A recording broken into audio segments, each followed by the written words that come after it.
Youth engineers academy में आप सभी छात्रों का बहुत बहुत स्वागत है। मैं हूं प्रदीप पांडे। छात्रों, आज हम क्या करना है, आज हमें जो TG2 का जो वैकेंसी आई है, यूपी PCL और यूपी RVNL, इन वैकेंसी में अगर आपका 3 फेज इंडक्शन मोटर से कुछ सवाल बनेंगे, ठीक है, क्या एमसीक्यूज बन सकते हैं और अभी तक क्या एमसीक्यूज आए हैं, जो सबसे इंपॉर्टेंट एमसीक्यूज हैं वो मैं आपके सामने लेके आया हूँ। ठीक है, कुछ बातें अपने बारे में बता दूं। हम youth engineers academy private limited हैं। हम यहाँ लखनऊ के आलमबाग एरिया में हमारी एकेडमी है। हम पिछले 6 सालों से, विगत 6 सालों से हमारे यहाँ बच्चे जूनियर इंजीनियर और TG2 की प्रिपरेशन करने के लिए आते हैं।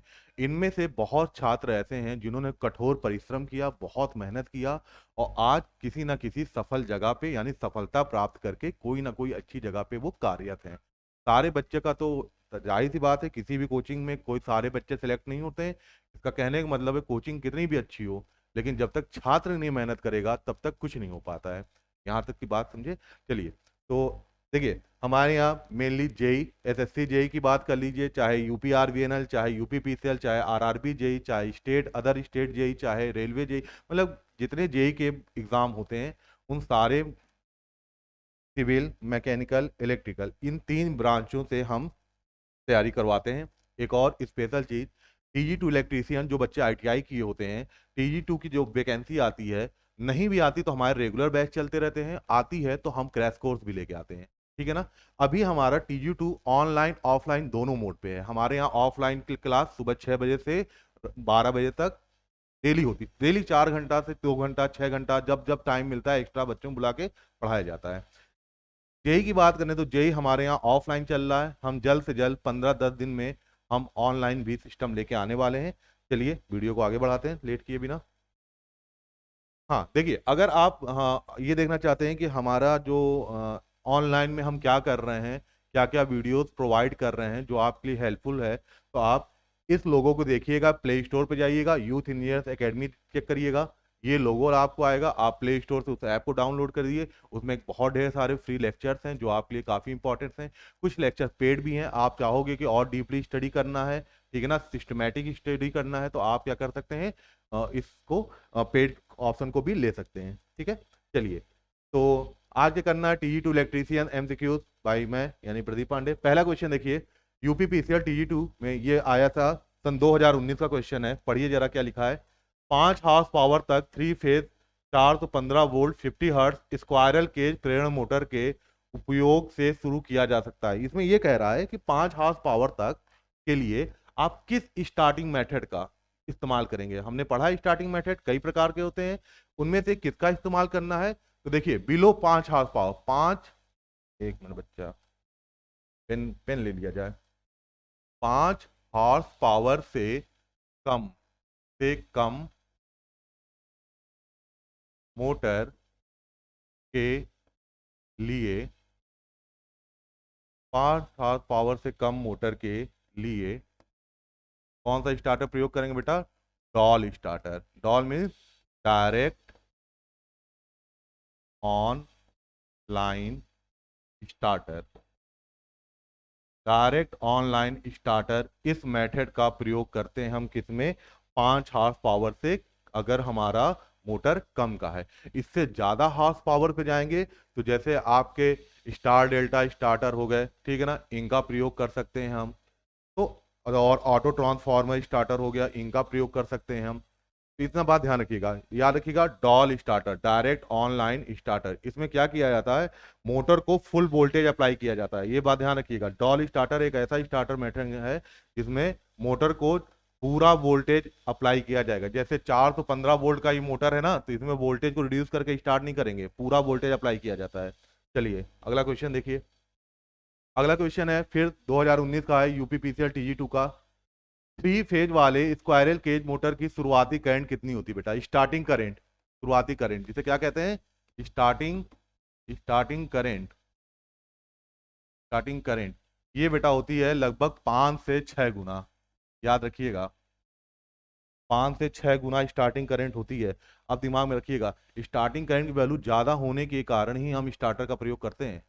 क्योंकि 3 फेज इंडक्शन मोटर हमारा सेल्फ स्टार्टिंग मोटर है, फिर भी हम स्टार्टर का प्रयोग उसको स्टार्ट करने के लिए नहीं करते हैं। इसलिए करते हैं क्योंकि शुरुआती करंट बहुत ज़्यादा होती है, और इस करंट इतनी ज़्यादा अगर मशीन में प्रवाहित होगी बहुत समय तक तो मशीन क्या हो जाएगी, वाइंडिंग जल जाएगी। चलो अगला कहानी सुनते हैं। इसका ऑप्शन कौन सा होगा भैया, सी। पहले वाले क्वेश्चन का ऑप्शन कौन सा होगा, कहाँ गया डॉल, ये सी। ठीक है, चलो अगला आओ। अगला क्वेश्चन है, ये आया है बेटा यूपीपीसीएल टीजी2 में 2019, ये भी 2019 का है। एक प्रेरण मोटर यानी कि इंडक्शन मोटर में यदि पोलों की संख्या डबल कर दी जाए, दो गुनी कर दी जाए, तो गति क्या होगी। बेटा हमको पता है सभी बच्चे, सिंक्रोनस स्पीड क्या होती है, 120 एफएस बाई पी। पी यहाँ क्या है, पोल। ठीक, तो अगर आप पोल को बेटा डबल कर दोगे, डबल दो गुना कर दोगे, तो सिंक्रोनस स्पीड क्या हो जाएगी, हाफ हो जाएगी। बात समझ में आ रहा। पोल को बेटा अगर आप बढ़ा दोगे तो सिंक्रोनस स्पीड कम हो जाएगी, तो पोल को अगर आप डबल कर दोगे, दो गुना कर दोगे, तो सिंक्रोनस स्पीड क्या हो जाएगी, आधी। अगर सिंक्रोनस स्पीड, ध्यान रखिएगा एनएस, सिंक्रोनस स्पीड बोलते हैं ना, सिंक्रोनस स्पीड, अगर बेटा सिंक्रोनस स्पीड आपकी क्या हो जाए, हाफ हो जाए, आधी, तो क्या होगा, जो रोटर स्पीड है यानी मोटर की speed, rotor speed, rotor speed भी क्या हो जाएगी बेटा, हाफ हो जाएगी। क्या हो जाएगी, आधी हो जाएगी। ठीक है, अगर आपने सिंक्रोनस स्पीड एनएस को आधा कर दिया तो मोटर की स्पीड भी क्या हो जाएगी, आधी हो जाएगी, है ना। क्योंकि हम देखो एक फॉर्मूला सभी लोग पढ़े हो, रोटर या मोटर की स्पीड बराबर 1 - s एन एस। ठीक, पोल दो गुना किए तो सिंक्रोनस स्पीड आधी हो गई, सिंक्रोनस स्पीड आधी हो जाएगी तो मोटर की स्पीड भी क्या हो जाएगी, आधी। कहाँ है आधी, ये ऑप्शन डी। क्लियर बात हुआ। चलो अगला क्वेश्चन पढ़ो सभी लोग। इंडक्शन मोटर का स्टेटर किससे बनाया जाता है भैया, इंडक्शन मोटर का जो स्टेटर है, स्टेटर कोर कह लीजिए, ज्यादा सही रहेगा। ठीक है ना, क्योंकि स्टेटर में तो आपका यॉक भी आ जाता है ना? तो ध्यान रखिएगा स्टेटर या स्टेटर कोर, ध्यान रखिएगा किससे बनाएंगे आप, सिलिकॉन स्टील।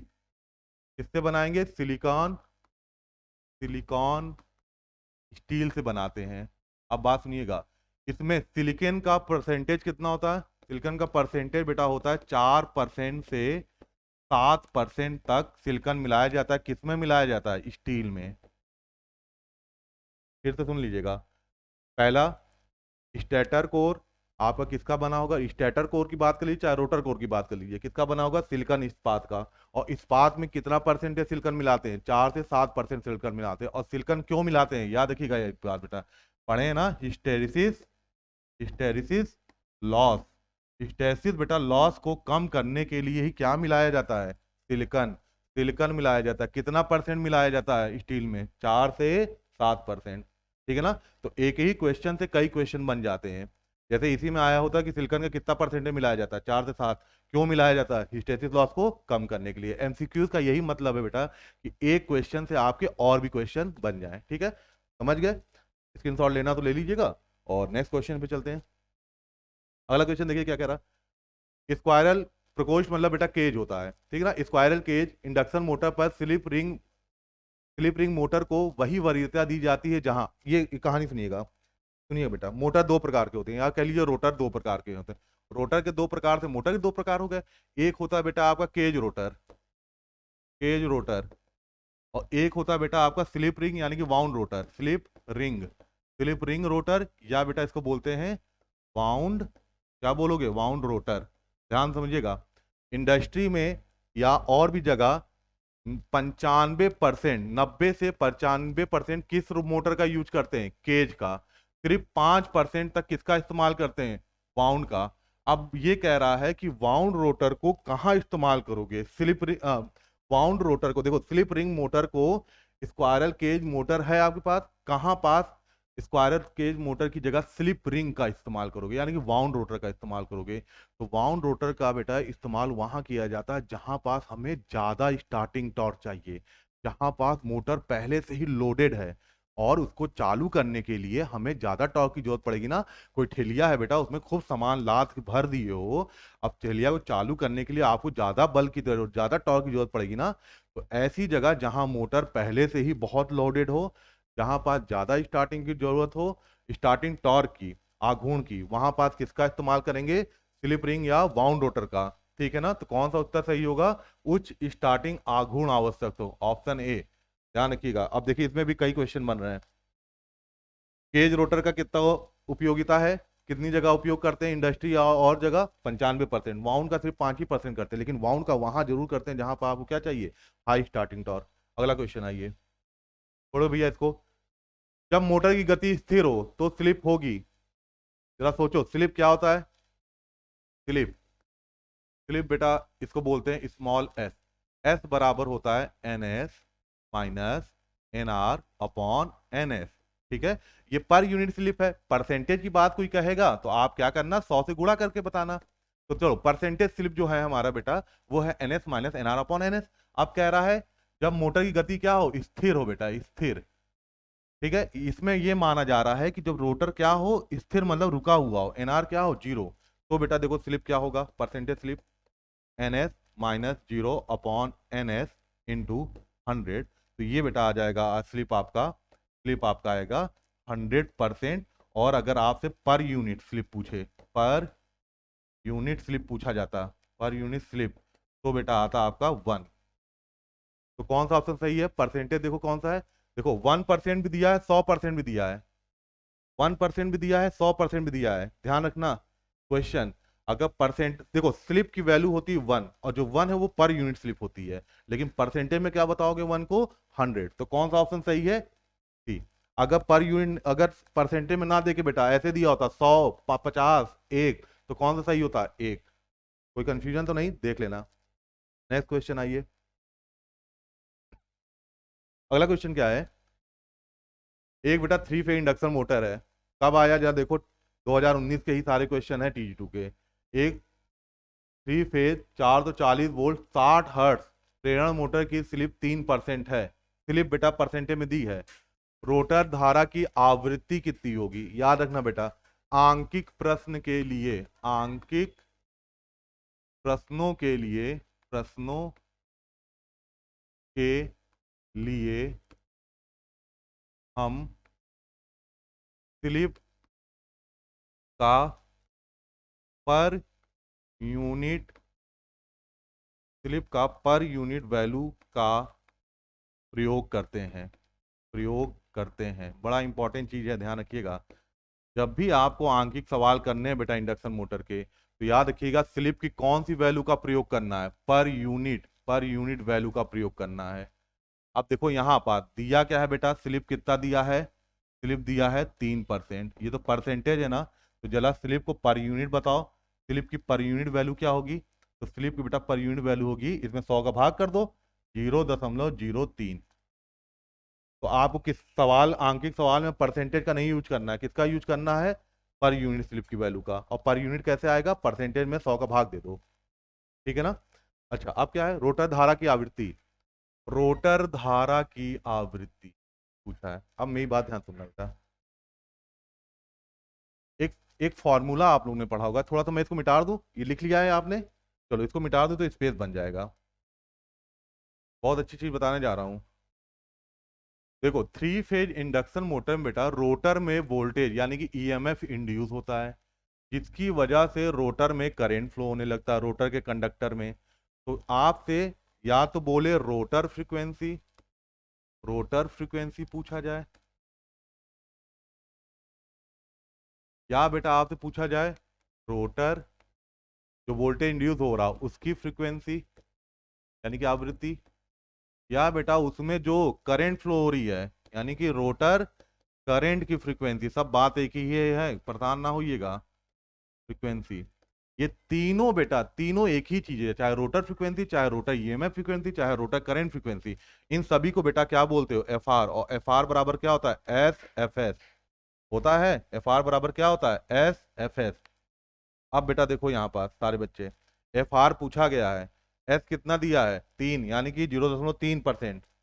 एफ एस क्या है बेटा? सप्लाई, ये फ्रीक्वेंसी। एफ एस क्या होता है? Supply frequency.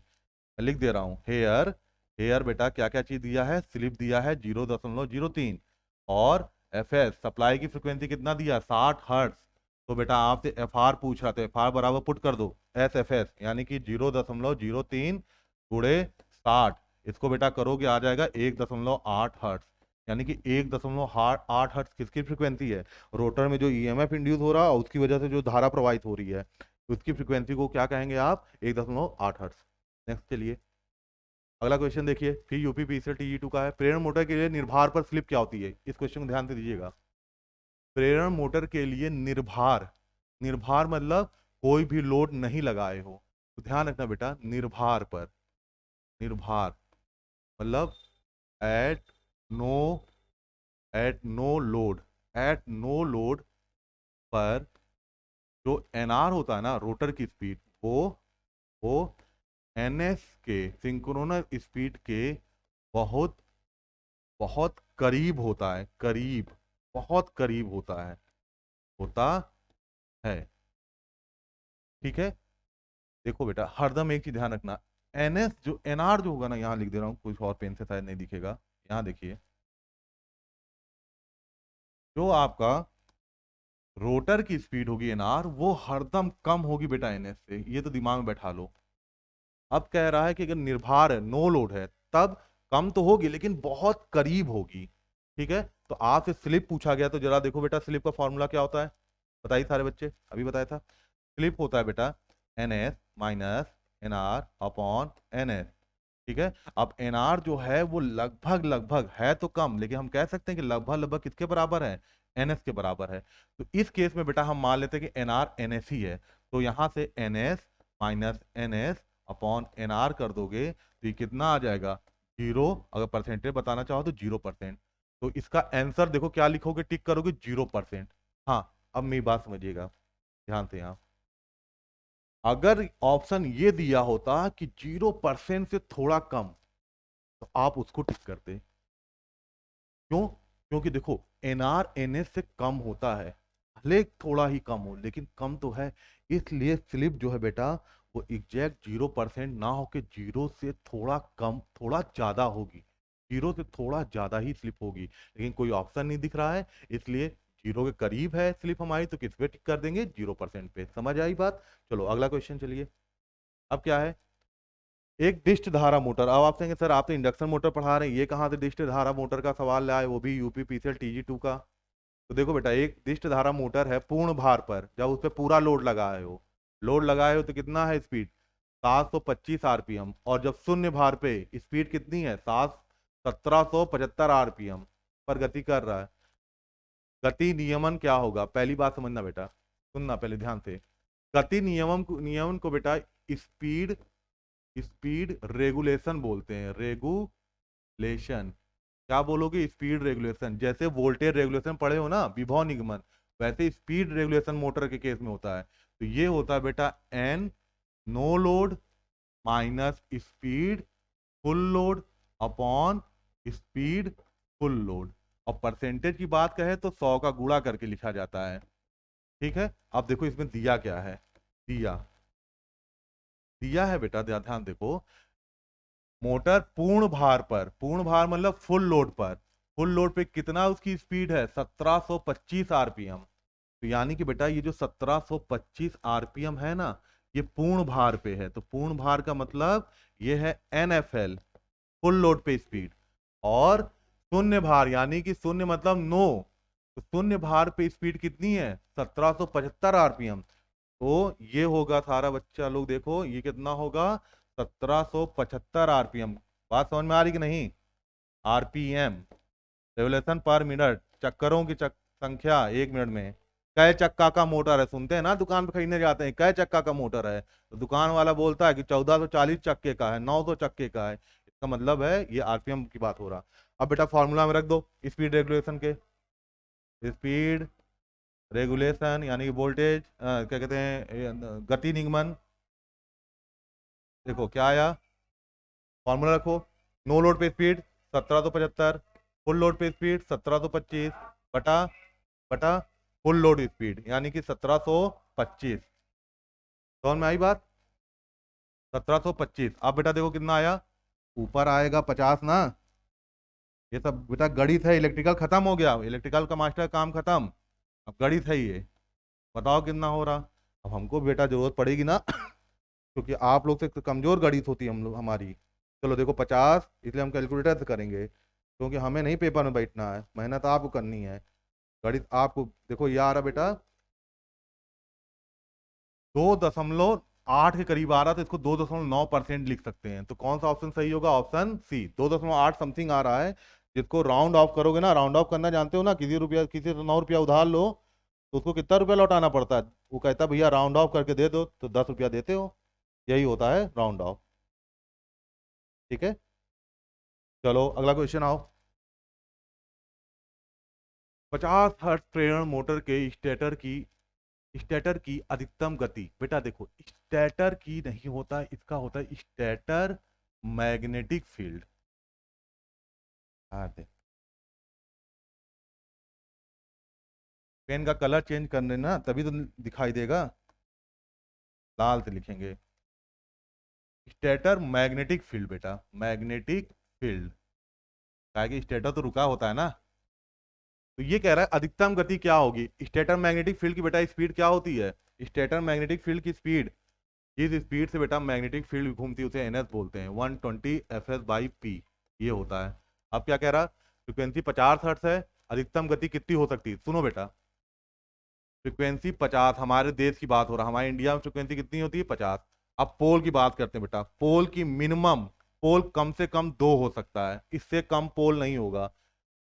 2 होगा, 4 होगा, 6 होगा, 8 होगा, मतलब कभी भी सम, हरदम सम होगा, विषम नहीं होगा, और 2 से छोटा नहीं हो सकता है।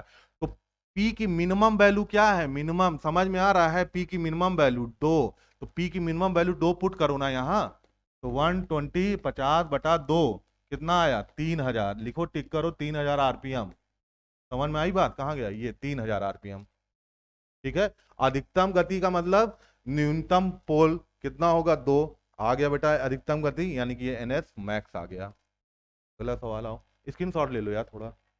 हो गया सर जी, आप तो बस गाते जा रहे हैं। और अब देखो बेटा, तीन, एक है, एक इंडक्शन मोटर है, ध्यान ध्यान समझो। 3% स्लिप की दर से 4 pole 60 hertz 3 phase squirrel cage induction motor हेतु रोटर धारा आवृत्ति क्या होगी? ये शायद ये क्वेश्चन रिपीट हो गया है क्या? थोड़ी देर पहले तो ये क्वेश्चन कराया था। इसका आंसर कितना आया था? 1.8 हर्ट्ज। देखो लैंग्वेज अलग है, चीज वही है। वहां भी बेटा परसेंटेज स्लिप कितना था? 3%। वहां पोल कितना था? 4। फ्रीक्वेंसी वहां भी 60 हर्ट्ज थी। तो बेटा यहाँ चलो मैं करा दूंगा, ऐसे समझो। एफ आर बराबर क्या होता है? एस एफ एस करा चुका हूँ। एफ आर रोटर धारा फ्रीक्वेंसी, एस कितना बेटा? 0.03 याद आ रहा, और फ्रीक्वेंसी कितनी है? 60। तो एफ आर बराबर कितना आ गया? 1.8। चलो कोई बात नहीं, आगे चलो। मोटर की गति शून्य लोड पर 1000 आरपीएम है, और रेटेड लोड पर, रेटेड लोड मतलब बेटा जितना लोड उस पर अप्लाई किया जा सकता है, 1050 है। उसमें 1100, इसमें 1050 है, घट गई। तो मोटर की स्लिप क्या होगी? ध्यान रखना बेटा, स्लिप परसेंटेज कह रहा है, परसेंटेज स्लिप होता है N S minus N R upon N S, ठीक है, इंटू 100। अब ध्यान समझो बेटा, शून्य लोड पर, जब नो लोड, जब लोड ही नहीं है, शून्य लोड पर मोटर किस स्पीड से गति कर रहा है, उसे बेटा बोलते हैं शून्य लोड पर, याद आ रहा, एन आर एन एल। शून्य लोड पर कितना होता है? कितना दिया है? 1100। और मैंने वहां क्या बताया था? यह स्पीड बहुत करीब किसके होती है? एनएस के। यह स्पीड बहुत करीब होती है एनएस के। तो इसलिए बेटा हम रोटर एट नो लोड, यानी कि शून्य लोड पर मोटर की गति को हम एनएस मान सकते हैं, ठीक। और कह रहा रेटेड लोड पर बेटा, यानी कि रेटेड मतलब एनआर की जो नॉर्मल स्पीड है वो कितनी है? 1050 आरपीएम। तो देखो फॉर्मूले में पुट कर दो, एन एस कितना आया? 1100 माइनस एन आर कितना है? अपॉन 1100 कर दो बेटा, गुणे 100 करो। जरा सॉल्व करके बताओ कितना आ रहा। सॉल्व करिए सारे बच्चे, मैं भी करता हूँ, आप भी करो। ऊपर देखो कितना आ जाएगा? 50। नीचे कितना आ जाएगा? 1100, है ना। नीचे 50/1150/1100, बताओ कितना आया? ये आ रहा बेटा 4.5 5 समथिंग आ रहा, 5-6 करीब। तो इसमें कौन सा ऑप्शन सही है? कौन सा करीबी आंसर आ रहा आपका? कौन सा करीबी है? करीबी आपका बी है, 4.76। ठीक है ना, कर लीजिएगा। N S minus N R upon N S. N S कितना है? 1100। एन आर कितना है? 1050। ठीक है, चलो अगला क्वेश्चन आओ। यदि किसी प्रेणी मोटर का स्लिप, बेटा दर्पण जिसे बोलते हो, 0.1 है। अब देखो 0.1 कोई परसेंटेज दिया है नहीं ना, यानी कि स्लिप का कौन सा मान है, पर यूनिट मान है, ध्यान से पढ़ो। हो, जबकि इसकी तुल्य गति कितनी है बेटा, तुल्यकालिक गति क्या बोलते हैं, तुल्यकालिक गति को बेटा सिंक्रोनस स्पीड बोलते हैं, एनएस। ठीक है, तो इसकी रोटर की गति कितनी होगी, ध्यान समझना बेटा। रोटर की गति का इकलौता फॉर्मूला है आपके पास, एन आर बराबर 1 - s/2 ns। समझ में आ रहा बेटा, दिया क्या है, पढ़ो ध्यान से। स्लिप कितना दिया है बेटा, 0.1। ठीक, अच्छा, अगर परसेंटेज दिया होता बेटा, समझ रखना, तो उसमें 100 का भाग करके लिखते हैं पर यूनिट, लेकिन यहाँ पर यूनिट ही दिया है। और तुल्यकालिक गति सिंक्रोनस स्पीड 1000। ठीक, तो पुट कर दो, मोटर या रोटर एक ही चीज है, कितनी आ जाएगी, 0.1 और गुणे 1000। तो ये बेटा आ जाएगा 0.9, और 0.9 में 1 का गुणा करो, 1000 गुणा करोगे कितना आओगे, 9000 आरपीएम। कौन सा ऑप्शन सही है, और 900 आरपीएम, देखो कहाँ है 900, ये ऑप्शन सी। देख लो सारे बच्चे, कोई दिक्कत कंफ्यूजन, चलो अगला पढ़ते हैं। यदि किसी मोटर की तुल्यकालिक गति, जबकि इसकी आवृत्ति 50 हर्ट्ज है, तो इस पोलों की संख्या, बहुत बढ़िया क्वेश्चन है बेटा। देखो क्वेश्चन क्या है, दिया क्या है, पहले दिया है वो लिखा करो। सिंक्रोनस स्पीड दिया है ना, कितना, 1000। और कुछ दिया है, हाँ भैया, सप्लाई की फ्रीक्वेंसी दिया है कितना, 50 हर्ट्ज। अब आपसे कह रहा है कि पोल की संख्या बताओ, तो अपने दिमाग में रखो, अपने दिमाग में रखो कि कौन से फॉर्मूले से पोलों की संख्या ज्ञात होगी। तो बेटा हमें कौन सा फॉर्मूला पता है, एन एस बराबर 120 गुणे एफ एस बटा पी। तो आपसे पी पूछ रहा ना, तो पी बराबर 120, एफ एस कितना दिया है, रख दो 50, और यहाँ एन एस आ जाएगा, एन एस कितना दिया है, 1000। इसको जरा सॉल्व करके बताओ सारे बच्चे, कितना आ रहा, पोलों की संख्या बताइए, 6 आ रहा क्या, देखो पोलों की संख्या कितनी आई, 6। ठीक है, और वैसे ही बेटा 2 पोल का मोटर होता है तो सिंक्रोनस स्पीड कितनी होती है, 3000। 4 पोल का मोटर होता है तो सिंक्रोनस गति कितनी होती है, 1500। और 6 पोल का मोटर है तो वैसे ही पता है कि सिंक्रोनस गति कितनी होती है, 1000। तो यही देख के बेटा तुरंत ही हमारे दिमाग में क्लिक कर देना चाहिए कि अरे यार 1000, अगर क्या कहते हैं एनएस है और 50 हर्ट्ज फ्रीक्वेंसी है, तो पोल बिना सॉल्व किए कितना बता सकते हो, है। अगर बेटा 50 हर्ट्ज की फ्रीक्वेंसी है, ध्यान दीजिएगा, अगर 50 हर्ट्ज की फ्रीक्वेंसी है और तुल्यकालिक गति 1500 होती, तो बेटा इसके लिए कौन सा पोल होता, 4। अगर 3000 होती, इसके लिए कौन सा पोल होता, 2। समझ गए ऐसे। चलो अगला क्वेश्चन चलते हैं। हाँ, बहुत अच्छा क्वेश्चन है बेटा। In a 3 phase induction motor the resultant flux is time the maximum value of flux due to any phase. ये बेटा सुनो, इसका कहानी क्या है। देखो हम लोग क्या कहते हैं कि जब 3 फेज इंडक्शन मोटर को सप्लाई देते हैं ना, किस वाइंडिंग को देते हो, स्टेटर वाइंडिंग को। जो बेटा पेड लेक्चर है उसमें पूरा डिटेल से बताया जाता है। सप्लाई किसको देंगे, स्टेटर वाइंडिंग को। स्टेटर वाइंडिंग कितनी फ्लक्स बनाती है बेटा, 3 फ्लक्स बनाती है एयर गैप में, फाई आर, फाई वाई और phi B. Phi R, phi Y और फाई बी। इन सब का बेटा मैग्नीट्यूड सेम होता है, परिमाण। मान लो इन सब का फाइम फाइम, तीनों का फाइम फाइम परिमाण सेम है।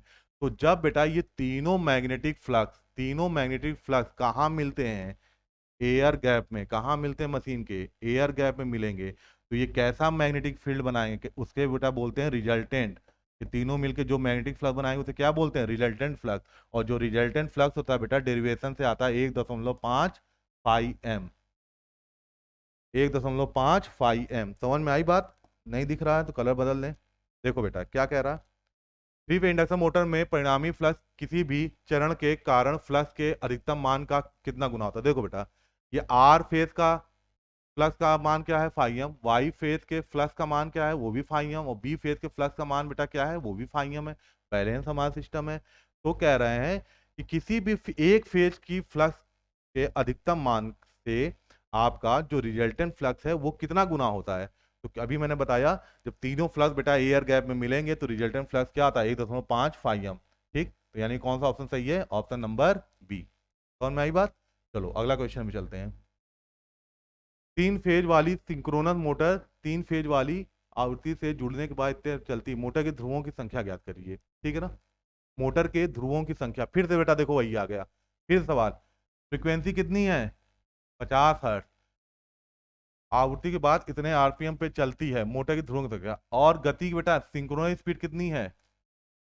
सिंक्रोनस स्पीड है बेटा आपकी, सिंक्रोनस मोटर, अच्छा ये सिंक्रोनस मोटर है, ये कोई बात नहीं। हमारे पास दो मोटर होते हैं बेटा, एक सिंक्रोनस और एक इंडक्शन, दोनों के लिए फॉर्मूला वैलिड है। ठीक है ना, याद रखना ये दोनों के लिए वैलिड है। तो कह रहा बेटा ये कितना है? 1500। फ्रिक्वेंसी कितनी है? 50। तो बेटा पोलों की संख्या पूछी गई है, तो पोल जरा यहाँ से निकालो। 50/1500। तो 1500 के लिए बेटा ये 1500 है, फिर से निकाल, मिटाना से मिटा दें। चलो अब देखो 1500। अब बेटा ये आ जाएगा 4 पोल। कितने पोल की मशीन है? 4 पोल। यहाँ 3000 होता तो 2 पोल की मशीन होती, यहाँ 1000 होता तो 6 पोल की मशीन होती। यहाँ समझ रहे हो? चलो अगला क्वेश्चन। अब देखो पढ़ो। The rotor of a synchronous motor always rotate eight. एक ए सिंक्रोनस मोटर का रोटर हमेशा किस गति से घूमता है? ध्यान रखना बेटा, सिंक्रोनस मोटर किसे कहते हैं? Synchronous motor. और बेटा किसे बोलते हैं? A synchronous motor. पहले ये समझ लो तब बात करते हैं। तो सिंक्रोनस मोटर बेटा वो होता है जिसमें मोटर की गति सिंक्रोनस गति के बराबर होती है। और एसिंक्रोनस मोटर वो होते हैं जिसमें रोटर की गति या मोटर की गति क्या होती है? सिंक्रोनस स्पीड से कम होती है बेटा। क्या होती है? कम होती है, लेस देन होती है सिंक्रोनस स्पीड से। समझ में आई बात? इसका मतलब अगर एनआर बराबर नहीं है एनएस के तो कौन सा मोटर हुआ? A synchronous. अगर दोनों बराबर हैं तो कौन सा मोटर होगा? सिंक्रोनस। तो क्या कह रहा? एक ए सिंक्रोनस मोटर का रोटर हमेशा किस गति से घूमता है? तो बेटा हमने बताया था, आपको शुरू में भी बताया था कि रोटर की स्पीड हरदम कम होती है सिंक्रोनस स्पीड से। अगर कौन सा मोटर है? A synchronous. कौन सा सही है भैया? देखो पढ़ो। लोड की स्थिति के आधार पर कभी सिंक्रोनस से गति से अधिक, कभी कम। बेटा ये कभी नहीं हो सकता है, रोटर की स्पीड कभी ज्यादा नहीं हो सकती सिंक्रोनस स्पीड से। अगर ऐसा हो गया तो मोटर की कैटेगरी में नहीं, जनरेटर में आ जाएगा। इक्वल टू सिंक्रोनस स्पीड, बेटा सिंक्रोनस स्पीड के इक्वल किस में होता है? सिंक्रोनस मोटर में होता है। लेस देन सिंक्रोनस स्पीड, बिल्कुल सही है, क्योंकि सिंक्रोनस स्पीड से हरदम कम होता है। हायर देन सिंक्रोनस स्पीड ये नहीं हो सकता बेटा, क्योंकि ये जनरेटर केस में होगा। चलो आगे। अब देखो बेटा, प्रेरण इंडक्शन मोटर की गति, गति में अगर गति वृद्धि होने पर थोड़ा कम हो जाती है। कह रहा प्रतिरोध, चुंबकीय प्रवाह, धारिता और भार। अब एक चीज बताओ, इन कोई भी बेटा मोटर है, पंखा ही है, पंखा भी मोटर है, कूलर में जो घूम रहा है वो भी मोटर है दुनिया का। और कौन सा मोटर हो गया? जैसे इंडक्शन मोटर है। मोटर चल, आटा चक्की देखे हो ना, आटा चक्की में जो मोटर लगा है वो आपको 3 फेज इंडक्शन मोटर है। क्या चीज ऐसा है कि बढ़ाओगे तो स्पीड घटेगी? सोच के देखो। भार बेटा बढ़ाएंगे, भार लोड बढ़ाते जाओगे। इफ वी इंक्रीज लोड, अगर हम लोड को बढ़ाते जाएंगे तो रोटर की स्पीड घटती जाएगी। और रोटर की बेटा स्पीड घटती गई तो स्लिप बढ़ती जाएगी। एक सवाल याद रखना बेटा, इसमें देखो 2 सवाल बन सकते हैं। इंडक्शन मोटर की गति भार में वृद्धि होने पर थोड़ी कम हो जाती है। अगर गति की बेटा जगह स्लिप लिखा होता, स्लिप यहाँ लिखा होता तो क्या लिखते हैं यहाँ? वृद्धि होने पर। बात समझ रहे हैं? इस क्वेश्चन को समझिए, ऐसा भी हो सकता है यहाँ तो गति कह दिया तो आप क्या कहेंगे भैया? लोड के बढ़ने से गति ही क्या होगी? कम होगी। ठीक, लोड वृद्धि पे गति कम होगी। लेकिन अगर स्लिप दिया होता तो स्लिप, लोड वृद्धि पे स्लिप क्या हो जाती है? बढ़ जाती है। ठीक है ना, ये बात याद रखना, हरदम याद रखना बेटा। स्लिप और एनआर, इनमें कैसा संबंध है? अगर एनआर बढ़ेगा तो स्लिप घटेगा, लोड बढ़ाओगे एनआर घटेगा तो स्लिप बढ़ेगा। ये सवाल पूछा जा सकता है। अगला देखो। एक पॉलीफेज इंडक्शन मोटर की गति हमेशा होनी चाहिए तुल्यकालिक गति के समान। इसका मतलब बेटा कह रहा है पॉलीफेज, मान लो 3 फेज इंडक्शन मोटर पे ना बदल देना पड़ेगा ना, लाल से लिखते हैं। तो ये कह रहा है क्या एनआर एनएस के बराबर होगा, या तुल्यकालिक गति से अधिक यानी कि एनआर ग्रेटर देन एनएस होगा, या तुल्यकालिक गति से कम एनआर लेस देन एनएस होगा? या बता, तुल्यकालिक गति से अलग, अलग मीन अदर देन कुछ और रिलेशन हो सकता है। तो बेटा इसमें कौन सा ऑप्शन सही है? ऑप्शन सी, याद रखिएगा। पॉलीफेज इंडक्शन मोटर, जैसे कि थ्री फेज पॉलीफेज का एग्जांपल है, तो थ्री फेज इंडक्शन मोटर में मोटर की गति तुल्यकालिक की गति से हरदम कम होगी। अगला सवाल पे आइए। The loss occurring in the rotor of induction motor are less than those in the stator of Vikas. देखो, प्रेरण मोटर के रोटर में होने वाली हानियां स्टेटर की तुलना में कम होती हैं। ऐसा बेटा सुनो इसलिए होता है, सुनो। स्टेटर में स्टेटर में जो फ्रीक्वेंसी होती है बेटा, स्टेटर में कौन सी सप्लाई देते हम? स्टेटर वाइंडिंग क्या देते हैं? सप्लाई फ्रीक्वेंसी देते हैं, सप्लाई से कनेक्ट करते हैं। तो इसलिए स्टेटर में फ्रीक्वेंसी क्या होती है? F S. और रोटर फ्रीक्वेंसी क्या होती है? F R. F R rotor में फ्रीक्वेंसी होती है। हमने देखा अभी तक जितने भी सवाल किए हो, क्या देखा है? रोटर की फ्रीक्वेंसी हमेशा बहुत कम होती है एफ एस से। क्योंकि रोटर में फ्रीक्वेंसी कम है, इसलिए रोटर में लॉस भी क्या होगा? रोटर में लॉस भी कम होगा। और स्टेटर में फ्रीक्वेंसी ज्यादा है, इसलिए स्टेटर में लॉस क्या होगा? ज्यादा होगा। तो जब पढ़ के जब बताओ कौन सा ऑप्शन सही है? The loss occurring in the rotor of an induction motor are less than those in the stator Vikas. क्या होगा बेटा? कहाँ है कोई देखो? न्यूनतम रोटर आवृत्ति दिख रहा ना, लेस रोटर फ्रीक्वेंसी। तो रोटर की फ्रीक्वेंसी बेटा कम होने की वजह से ऑप्शन कौन सा सही है? बी, रोटर में कम लॉस होता है स्टेटर की तुलना में। अगला। तो बेटा यहाँ पास ये देखिए, जितने भी मैंने एमसीक्यूज कराए हैं, अब ऐसे ही एमसीक्यूज आपको डेली डेली तो नहीं कह सकता, लेकिन हाँ, हर एक दिन दो दिन पे मिलते रहेंगे। ये सारे सवाल वो हैं जो आपके एग्जाम में आ चुके हैं। ऐसे सवाल और भी आने की संभावना है। मुझे उम्मीद है कि आप सारे बच्चे मेहनत से पढ़ाई कर रहे होंगे और आने वाले यूपी पीसीएल और यूपी आरबीएल में अच्छा ही करेंगे। और मैं ईश्वर से यही कामना रखता हूँ कि आप सारे बच्चे मेहनत करें और सफलता जरूर पाएं। बहुत बहुत धन्यवाद।